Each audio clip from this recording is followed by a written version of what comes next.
অত্যন্ত আনন্দিত ইসলামিয়া হসপিটাল আস্তে আস্তে সব সার্ভিস মানুষকে দেবে। আজকে আমরা আধুনিকতম অপারেশন থিয়েটার, ডায়ালিসিস ইউনিট, আমাদের CT scan machine, endoscopy machine আমরা আজকে উদ্বোধন করলাম। ক্যান্সারের জন্য আমরা ট্রিটমেন্ট স্টার্ট করছি। ডেঙ্গু ম্যালেরিয়ার জন্য 7th ফ্লোর, আর ডেঙ্গু ম্যালেরিয়ার জন্য আমরা 7th ফ্লোরটাকে রিজার্ভ রেখেছি। দ্বিতীয়ত আজকে আমরা ক্যাথ ল্যাবের অ্যাডভান্স করলাম, 4.5 থেকে 5 মাসের মধ্যে ক্যাথ ল্যাব শুরু হয়ে যাবে। অর্থাৎ একটা মাল্টি স্পেশালিটি হাসপাতাল ইসলামিয়া হসপিটাল হবে এবং শহরের এবং বাংলার মানুষকে আমরা সার্ভিস দেব। ধন্যবাদ জানাই মুখ্যমন্ত্রী মমতা বন্দ্যোপাধ্যায়কে। তিনিও আমাদের প্রায় 4.5 কোটি টাকা দিয়ে এই হসপিটালকে সাহায্য করেছেন। আরও বহু সংস্থা CSR দিয়ে এখানে করেছেন। ব্লাড ব্যাঙ্কও আমরা শিগগিরই শুরু করছি, অলরেডি কথাবার্তা হয়ে গেছে। আর জেনেটিক ওষুধের দোকানও আমরা শুরু করছি। এমনি আমরা ইনহাউস জেনেটিক ওষুধের মেডিসিনই আমরা দিচ্ছি, যেহেতু স্বাস্থ্যসাথী আমরা ম্যাক্সিমামটা স্বাস্থ্যসাথী করছি। তাই এটার জন্য আমি ধন্যবাদ জানাই এবং আমার সাথে যারা রয়েছেন ইসলামী হসপিটাল কর্তৃপক্ষ সবাইকে ধন্যবাদ। অক্লান্ত পরিশ্রম আমাদের স্টাফ, আমাদের নার্সরা আমাদের এরা করছে এবং আস্তে আস্তে আমাদের पेशेंटेর प्रेशरটা खूब बेड़े যায়। सारा इंडिया में तेजी से बढ़ रहा है। दुनिया का इस प्रांत में इक्वेटर का चारों तरफ तेजी से बढ़ रहा है।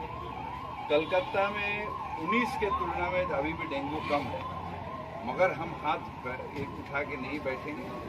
डेंगू के लिए जितना प्रचार है कर रहे हैं। ऑलरेडी हम लोग प्रिंट करके हर पूजा कमेटी में दे रहे हैं, रेडियो में दे रहे हैं, टीवी में दे रहे हैं।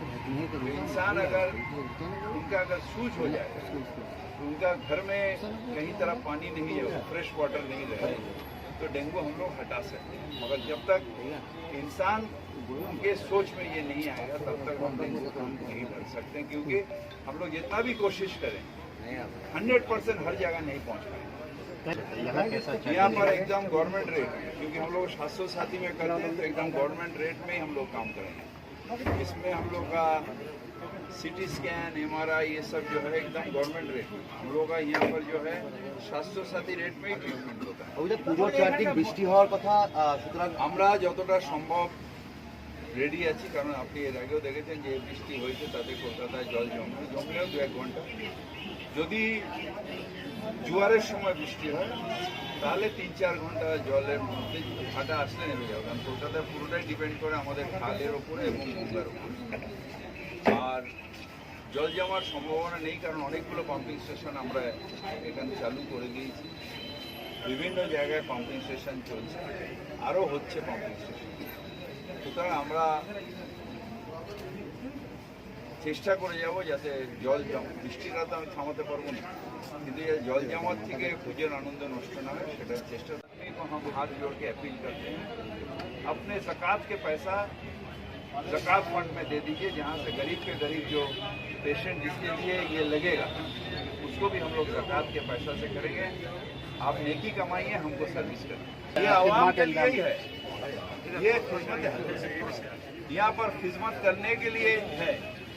इस्लामिया का नाम में, इस्लाम के नाम में हम लोग खिदमत करेंगे और गैर मजहब आदमी के लिए ज़्यादातर खिदमत करेंगे, क्योंकि उसके लिए इस्लाम के नाम में जो एक गलत फहमी है, जो हमारे जो पार्टी बैठे वो ज़्यादातर कराते हैं, जो हम लोग सिर्फ दाऊद इब्राहिम के आदमी हैं, नहीं। हम लोग ज़्यादातर जो है मुसलमान जो है वो APJ अब्दुल कलाम के तरह है। हम लोग दाऊद